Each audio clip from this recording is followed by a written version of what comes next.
Die prys van verraad, soos geskryf deur Johan Smit. Wat nou weer? Mompel Malchus toe die hele tempel wag uit hulle slaap geroep word. Kom! O Jehuda het die teken gegee dat ons daai opstoker leier van hulle kan vasvat. Dink jy regtig hy kan 'n opstand teen Rome lei? Kom die vraag van Malchus se vriend. Miskien. En na 'n kort onderbreking voltooi hy sy antwoord. Het ek in een waansinnige oomblik gehoop dat iemand hierdie klomp Romeine op 'n bondel sou jaag. Maar daar verraai sy eie bendelid hom nou, so dit kan nie hierdie ou wees nie, sê hy, asof hy self nie die onsin kan glo wat by sy mond uitkom nie. Die ritmiese voetstappe wat hulle hoor aankom is 'n hele eenheid van die Romeinse wag. Hoekom so baie soldate om een man vas te trek? 'n vraag van sy vriend wat Malchus ook laat wonder, voor die woorde weer by sy mond uitborrel. Hy het glo gesê, hy kan 'n hele engele weermag afroep. Hou Pontie tref seker maar net voorsorg.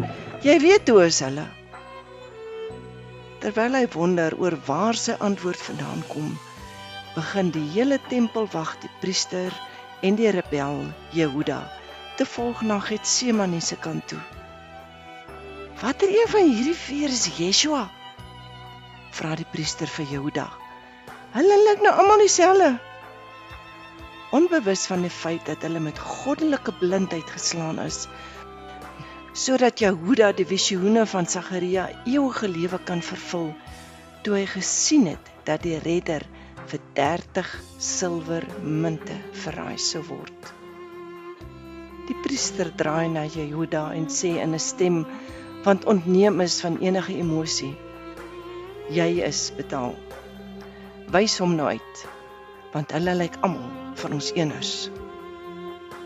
Natuurlik lyk ons wat geloof het na hom, dink Simeon by homself.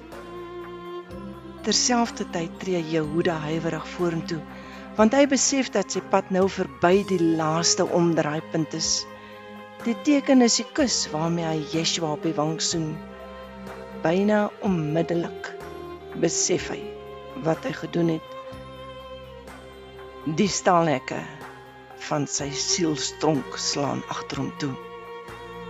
Gryp hom sodat ons hom nou nie weer verloor nie, dink Malchus. Die oomblik toe Yeshua se heiligheid in sy sondaarhand se greep kom, is dit asof 'n weerligstraal hom tref, en in 'n oomblik van onbeheerste woede pluk Simeon, wat die naam Kepa van Yeshua gekry het, sy swaard uit. Hy swaai dit met soveel geweld aan Malchus toe, wat die swaai rakelings ontwyd, maar gillend beklemtoon hy dat hy sy oor verloor het. Sit weg jou swaard, beveel Yeshua hom terwyl hy afbuk en die oor optel. Met trane in sy oë herstel hy die oor, sodat daar nie 'n teken van bloed op Malchus se kleed is nie. U is die groot ek is, waarvan ons vader Moshe ons in die Torah vertel het. Maar toe hy omdraai om sy nuut gevonde gewaarwording te deel, staan almal daar so standbeelde en staar net voor hulle uit. Want hulle kon nie die geveg sien wat so pas in die gees afgespeel het nie. Soos hulle Yeshua, die eersgeborene van die wat glo weglei, kom sy stem in Malchus se gedagtes. Hulle kon nie sien wat nou gebeur het nie. Hou jy net aan om my, soos die Israeliete uit slawerny aan Egipte te volg? Soos die soldate vir Yeshua hardhandig weglei, kom die woorde van Sagaria by Jehuda op, toe hy na die silwermunte in sy hand kyk. Dis toe die God van hierdie wêreld, Lucifer, langs hom kom sit en vir hom vra, wat is die prys van verraad? Gelees deur Margaret Bennett.